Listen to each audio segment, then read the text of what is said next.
Azalina Othman, maklum ahli parlimen, dibenar beri pandangan isu FTPA. Syed Abu Hussein kritik Menteri KPKM kerana didakwa tidak menyentuh isu beras. MCC BCHST gesa Peguam Negara campur tangan halang Kelantan gubal semula peruntukan jenayah syariah. Amanah harus ubah hala tuju demi perpaduan ummah. Gelombang pemikiran khawarij dan takfiri semakin membimbangkan. Akar umbi gesa pisah Syed Saddiq jika mahu sertai jelajah PN.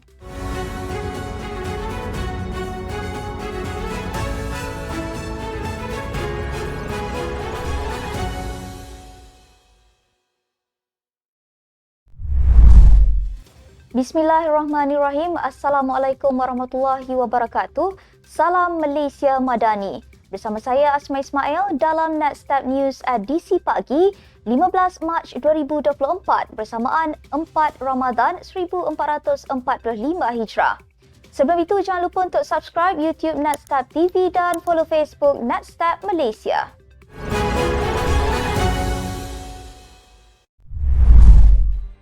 Menteri di Jabatan Perdana Menteri Undang-Undang dan Reformasi Institusi, Datuk Seri Azalina Othman Said berkata, semua ahli parlimen dibenarkan menyuarakan pendapat mengenai Akta Parlimen Berpenggal Tetap FTPA. Katanya, perbincangan mengenai cadangan penggubalan FTPA perlu dibangkitkan kerana ia merupakan wacana politik dan kenyataan politik daripada parti politik. Azalina berkata demikian sebagai respons kepada RSN Raya Pakatan Harapan Jelutong yang bertanya tentang cadangan mengenai rang undang-undang FTPA dan bila ahli parlimen akan mendengarnya di Dewan Rakyat. Ia berlaku selepas Timbalan Perdana Menteri Datuk Seri Dr. Ahmad Zahid Hamidi pada Januari lepas mencadangkan untuk memperkenalkan rang undang-undang khas untuk memastikan kerajaan kekal berkuasa untuk tempoh 5 tahun penuh. Bagaimanapun tidak jelas sama ada Zahid mencadangkan model FTPA. Ahli Parlimen Bukit Gantang Datuk Syed Abu Hussein Sahafiz Syed Abdul Fasal mengkritik Menteri Pertanian dan Keterjaminan Makanan KPKM Muhammad Sabu kerana didakwa tidak menyentuh isu harga beras dan ketiadaan beras tempatan di pasaran dalam ucapannya di Dewan Rakyat. Katanya, beliau kecewa Muhammad langsung tidak menyentuh soalan-soalan yang dibangkitkan olehnya semasa perbahasan usul menjunjung kasih ke atas titah diraja. Beliau berkata demikian bagi mengulas kenyataan Muhammad ketika menjawab ke atas perbahasan usul menjunjung kasih ke atas titah diraja di Dewan Rakyat pada 11 Mac.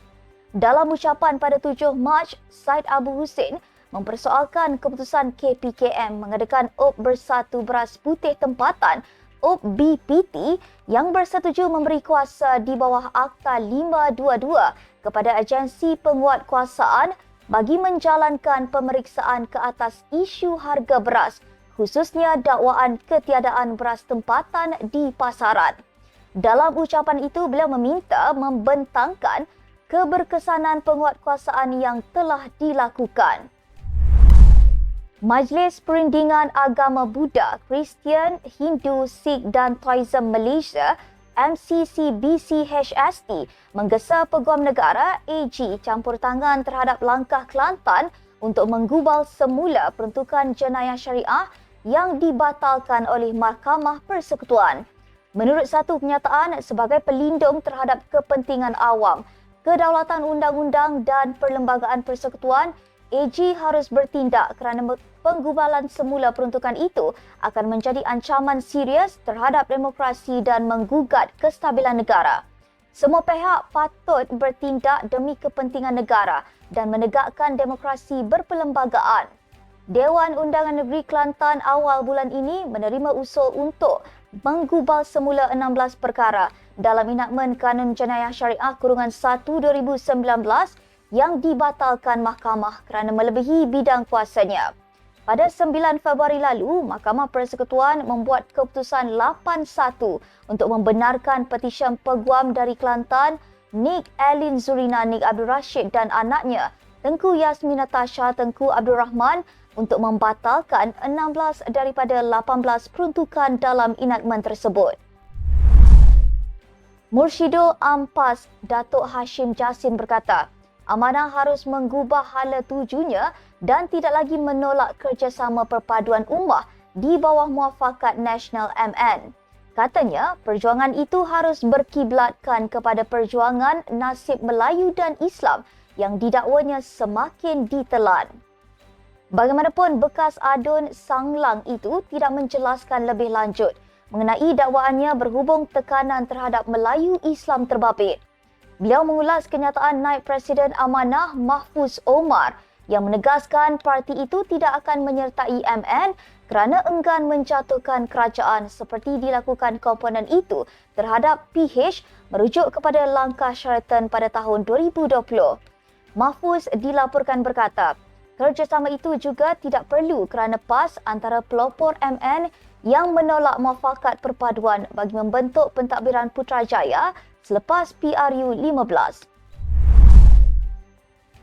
Menteri di Jabatan Perdana Menteri Hal Ehwal Agama, Datuk Dr. Muhammad Naim Mukhtar berkata, gelombang pemikiran Khawarij dan Takfiri di negara ini berada pada tahap membimbangkan.